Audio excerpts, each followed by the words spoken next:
जब देश का युवा सड़कों पर उतरता है तो बड़े बड़े से राजनीतिक दुर्ग की दीवारें दरकना शुरू हो जाती है और आज धर्मेंद्र प्रधान के इस्तीफे से यही दिखाई देता है।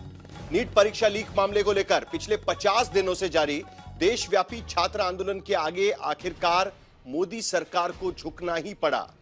24 छात्रों के भविष्य, उनकी रास्तों की नींद और आंसुओं का हिसाब मांगने सड़कों पर उतरे छात्रों का ऐतिहासिक जीत आज हुई है। शिक्षा मंत्री धर्मेंद्र प्रधान ने जन दबाव के आगे झुककर अपना इस्तीफा दे दिया है।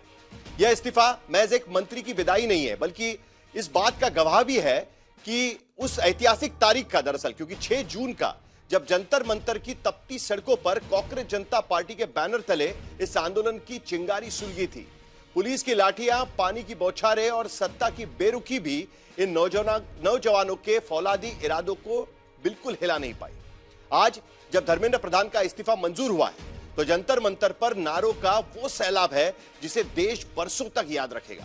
विपक्ष और छात्र संगठन इसे अहंकार पर लोकतंत्र की जीत बता रहे हैं, लेकिन सिक्के का एक दूसरा पहलू भी है कि प्रधानमंत्री नरेंद्र मोदी का नेतृत्व जन आक्रोश को ठुकराने के बजाय जन संवाद की मर्यादा को सर्वोपरि रखता है और आखिरकार इसी की वजह से क्यों ना हो, लेकिन मोदी सरकार ने धर्मेंद्र प्रधान का इस्तीफा ले लिया है। मोदी सरकार ने देश के भविष्य की सामूहिक चेतना के आगे शीश झुका दिया। इसी जन आक्रोश को शांत करने और परीक्षा प्रणाली को पूरी तरह सुरक्षित बनाने के लिए सरकार ने भी कई कदम उठाना शुरू किया है। हालांकि ये कदम पिछले 3 दिन में उठाए गए। 23 जुलाई को प्रधानमंत्री मोदी ने पेपर लीक मामलों के लिए फास्ट ट्रैक कोर्ट बनाने का ऐलान किया। 24 जुलाई को एनटीए के 47 अधिकारी बर्खास्त किए गए। हालांकि पहले कहा गया कि धर्मेंद्र प्रधान इस्तीफा नहीं देंगे, क्योंकि अगर इस्तीफा देते हैं तो वो जिम्मेदारी झटकना कहा जाएगा। लेकिन आखिरकार आज धर्मेंद्र प्रधान को भी शिक्षा मंत्री पद से जाना पड़ा। लेकिन इस बीच सरकारी सूत्रों से भी ये खबरें आती रही कि धर्मेंद्र प्रधान इस्तीफा नहीं देंगे, लेकिन 3 बजे की डेडलाइन थी और ये 3 बजे की डेडलाइन फॉलो की गई। ऐसे में सबसे बड़ा सवाल यही है कि आखिर इन 48 घंटों में क्या हुआ कि जिसकी वजह से धर्मेंद्र प्रधान को इस्तीफा देना पड़ा। और अब देखते हैं कि अभिजीत दीपके ने क्या कहा, क्योंकि जब वो मंच पर थे तब उन्हें फोन पर यह जानकारी मिली कि धर्मेंद्र प्रधान इस्तीफा दे रहे हैं। उन्होंने क्या कहा वो जरा एक बार देखें।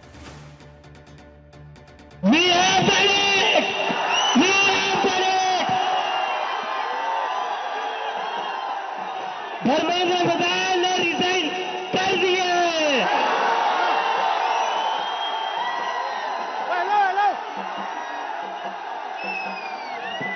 We have bloody Senate. क्या कहते थे ये? क्या कहते थे? इस सरकार में इस्तीफे नहीं होते।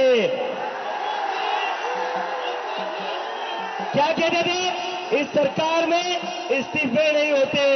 हम कहना चाहते, झुकती है दुनिया, झुकाने वाला चाहिए।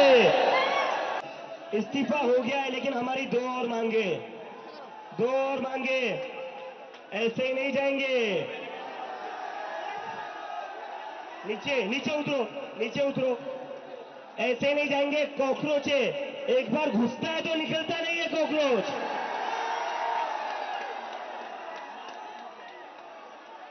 धर्मेंद्र प्रधान का इस्तीफा तो हो गया, लेकिन जिन बच्चों ने सुसाइड करी है उनके परिवार को 1 करोड़ का मुआवजा और मिलना चाहिए ना?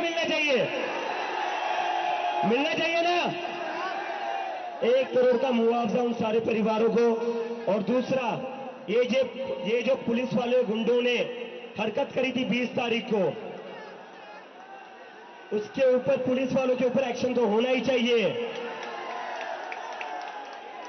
डीसीपी संदीप लांबा, एसीपी अजय शर्मा, सचिन शर्मा, ये जो लाठियां चलाई है ना अपने अमित शाह और मोदी के नाम पर, अभी एक इस्तीफा हुआ है। याद रखना, कॉकरोच से पंगा नहीं लेना है। अगर एक मंत्री का इस्तीफा ले सकते हो तो तुम लोग क्या हो? तुम्हारी हमने लाठियां खा ली, सर फुड़वा लिया। इस देश के स्टूडेंट्स ने बहुत हिम्मत वाला काम करा है। तो 20 जुलाई के बाद और 20 जुलाई से जितने भी स्टूडेंट्स के ऊपर केसेस किए गए वो सारे के सारे वापस होने चाहिए।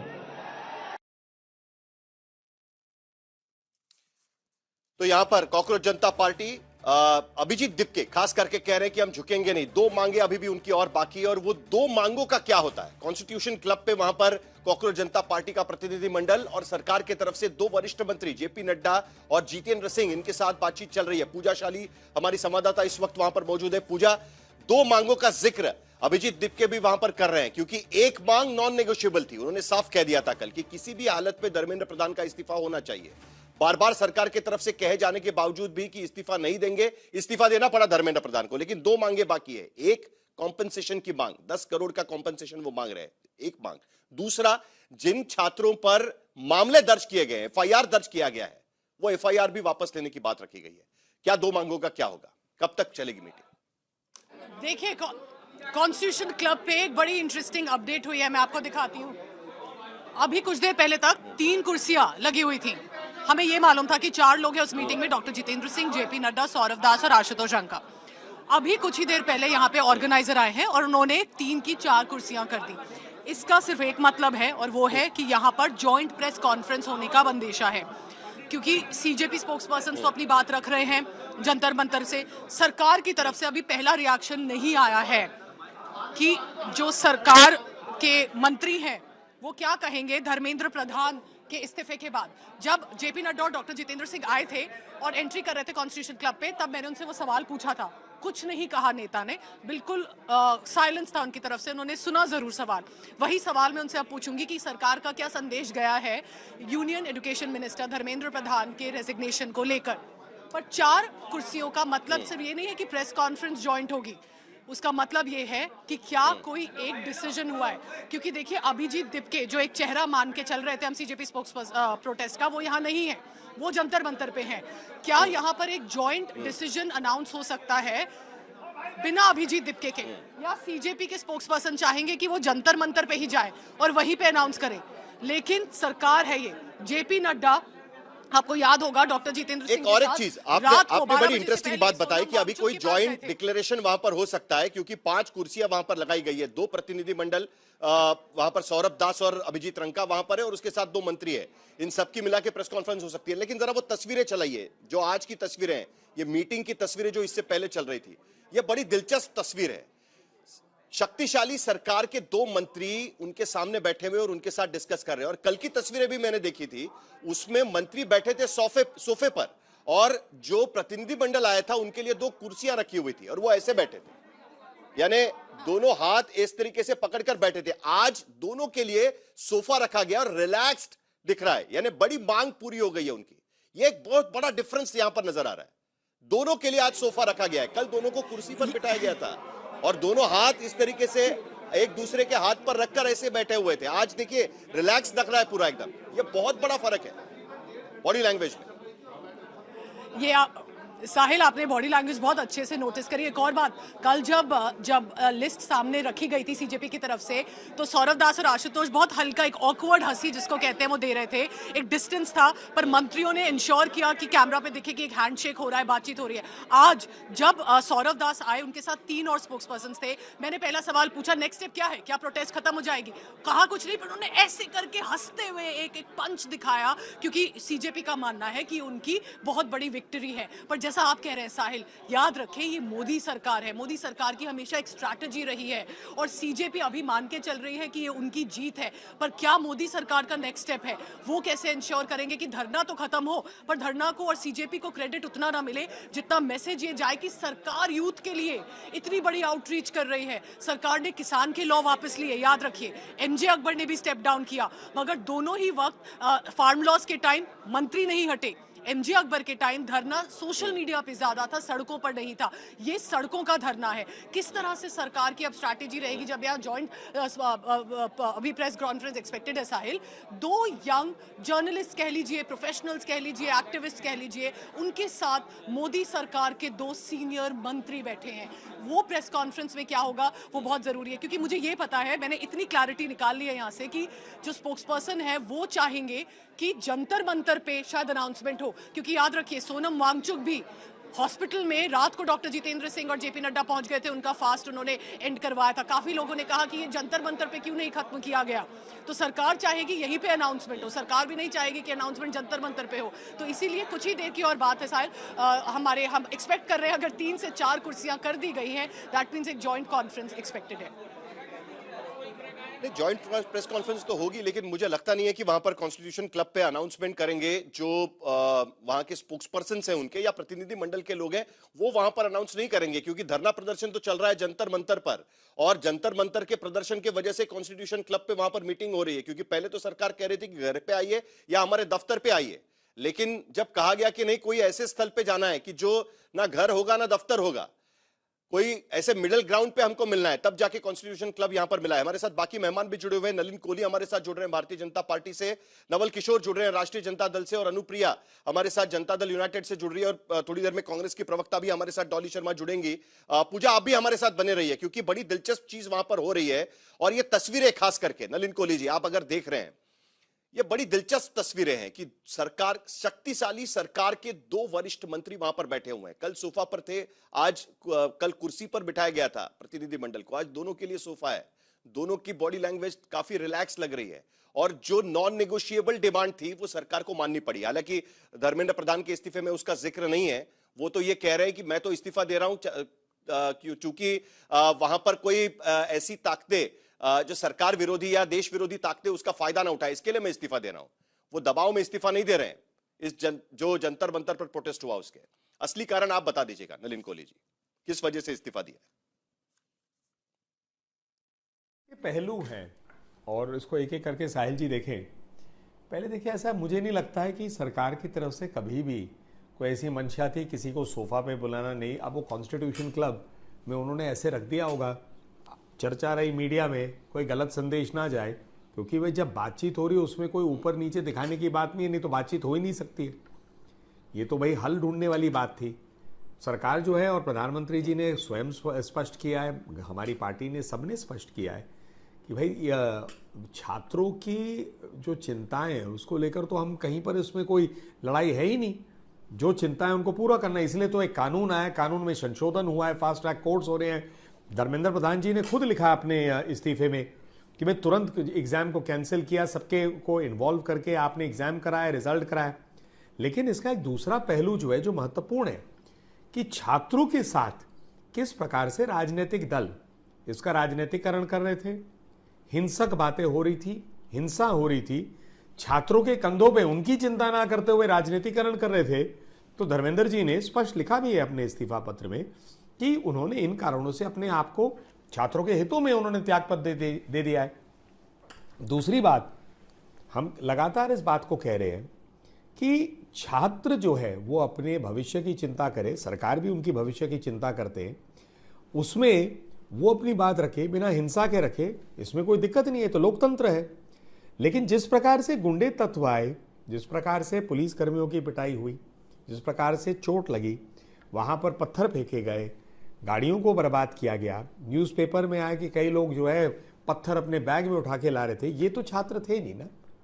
तो छात्रगण अलग है, जो वहां हिंसक लोग आ रहे हैं, छात्र के जो उनका एक आंदोलन चल रहा है उसमें मिलकर छात्रों के कंधों पे अपने राजनीति और हिंसा कर रहे हैं, वो तो कम से कम नलिन कोहली जी मुझे आपसे पूछनी है। एक बात नलिन कोहली जी मुझे आपसे पूछनी है। आप कई साल से राजनीति देख रहे हैं, ठीक है, आप कई साल से आंदोलन भी देख रहे हैं। ये पहला आंदोलन नहीं है देश की सड़क पर हुआ है, और पहला आंदोलन नहीं है कि जब छात्र इस तरीके से, युवा पीढ़ी सड़क पर किसी मांग को लेकर उतर आई होगी।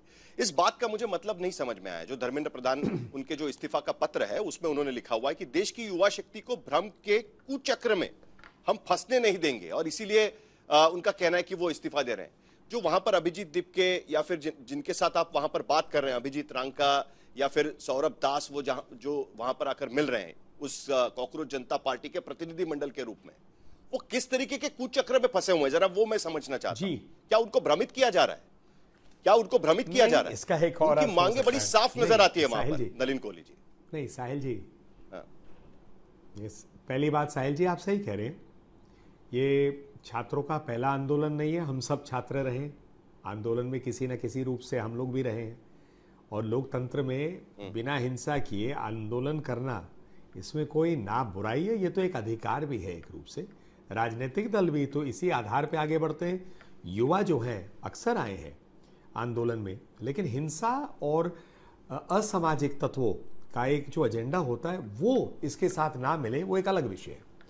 अब आ जाती है कि जो भ्रम की बात कर रहे हैं, इस वक्त एक मूवमेंट स्टार्ट हुआ। मूवमेंट किस पे स्टार्ट हुआ? नीट पे। नीट में चिंताएं जो जताई गई और जो बहुत दुर्भाग्यपूर्ण है, कोई बच्चे आत्महत्या करे, एक पूरा परिवार और एक संसार खत्म हो जाता है, और उस विषय को आगे रखते हुए ये आए, भ्रम फैला रहे थे राजनीति। आप मुझे बताइए, कांग्रेस पार्टी का तो ये मूवमेंट था नहीं, समाजवादी पार्टी का तो नहीं था, आम आदमी पार्टी का तो नहीं था, लेफ्ट फ्रंट की पार्टियों का तो नहीं है, तो ना था ना है। तो ये जो है, जो घुस के धर्मेंद्र प्रधान का हम इस्तीफा मांग रहे, राजनीतिकरण कर रहे हैं, तो इस भ्रम में ना रहे। धर्मेंद्र जी स्पष्ट कह रहे हैं, वो तो राजनीतिक पार्टियों की तरफ वार कर रहे हैं।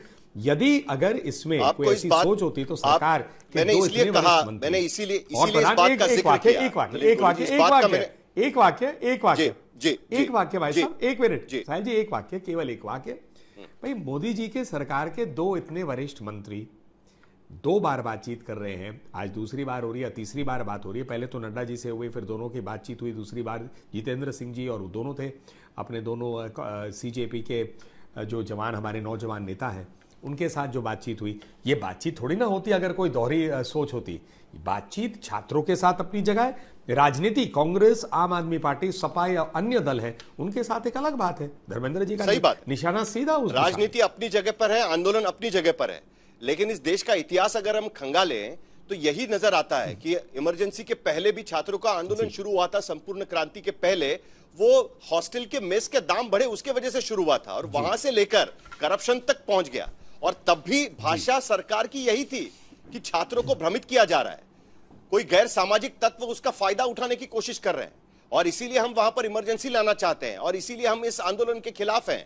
यह आंदोलन जब तक छात्र कर रहे हैं तब तक हम उनसे बात करेंगे, लेकिन गैर सामाजिक तत्व और विरोधी पार्टियां, विपक्षी पार्टियां, भाषा सेम है। नलिन कोहली जी, बड़ी इंटरेस्टिंग बात है ये। 35-40 साल के बाद भी जब भी छात्रों का आंदोलन होता है तो भाषा उसी तरीके की इस्तेमाल की जाती है, सरकार भले किसी की हो। यह बड़ी दिलचस्प बात है। डॉली शर्मा जी हमारे साथ जुड़े हुए। नलिन जी, आपके पास एक बार फिर मैं आऊंगा। नहीं, आज मैं दीजिए, जवाब दूं दीजिए, इस उसके पे। बाद डॉली जी के पास चलो। एक बार बस, हाँ, बड़ा इंटरेस्टिंग आपने बात कही, मुझे इसलिए मैं कह रहा था, बड़ी इंटरेस्टिंग बात आपने कही, और आपने जिस प्रकार से कहा, लेकिन इसमें फर्क साहिल भाई एक ही है। वो समय और आज के समय में बहुत फर्क है। उस समय लोकतंत्र की क्या स्थिति थी, आज क्या स्थिति है, बहुत फर्क है, बहुत फर्क है। और आज जो है, जो लोकतंत्र ऐसा है कि आप उतर के प्रधानमंत्री जी के बारे में अच्छा बोल सकते हैं, बुरा बोल सकते हैं, लोग जो है इतनी तादाद में वोट करते हुए एक अलग है। इंदिरा गांधी जी के समय के इमरजेंसी की जो आप बात कर रहे थे, उस समय आप नहीं थे इतने चैनल, उतना ये डेमोक्रेटाइजेशन ऑफ न्यूज़ नहीं था, हर जगह सोशल मीडिया कुछ नहीं था, तो जो दूरदर्शन कहता था वही सब सुनते थे। और फिर आपके पास इतना स्ट्रॉन्ग, रोबस्ट, जिसको कहते हैं, मैं एक अधिवक्ता भी हूँ, लॉयर हूँ, तो इसीलिए ये लीगल सिस्टम इतना रोबस्ट जो है आज, वो उस टाइप का नहीं था। तो बहुत फर्क है। ठीक है, चलिए, आरजेडी के प्रवक्ता हंस रहे हैं इस पर, तो इनके पास तो मैं जाऊंगा, क्यों हंस रहे थे वो जरा वो पूछना है मुझे उनसे। लेकिन डॉली शर्मा जी, क्या ये एक राजनीतिक घटना है सिर्फ? क्या उस तरीके से हमें इसे देखना चाहिए, या भारतीय लोकतंत्र का बदलता मिजाज यहां पर नजर आता है? क्योंकि आसान बात नहीं है कि इस सरकार में इस्तीफे नहीं होते से लेकर, इस्तीफा देना मतलब अपनी जिम्मेदारी को झटकने से लेकर 48 घंटे में इस्तीफा होना, कांग्रेस पार्टी किस तरीके से देखती है? और आप अपनी पीठ थपथपाएगी या जो छात्र जंतर मंतर पर बैठे थे उनको क्रेडिट देंगी उसके लिए, वो भी बता दीजिएगा। राहिल जी, मैं तो सिर्फ ये कहूंगी कि लाठियां हार गई और सवाल जीत गए। सत्ता झुकी, देश का युवा नहीं। ये सिर्फ एक इस्तीफा नहीं है, ये बताता है कि किस तरीके से आपने पैलेट गन बच्चों की आंखों में मारी, बच्चों के शरीरों पे डंडे मारे, बेटियों को अनर्गल अलग अलग जगह आपने किस तरीके से उनके साथ दुर्व्यवहार किया। आज देश का युवा जीता है, इस जेनजी की जीत हुई है, और उसने बता दिया है कि अपने लिए जब हम खड़े हैं तो देश के हर वर्ग के लिए खड़े हो सकते हैं, उस हर परिवार के लिए।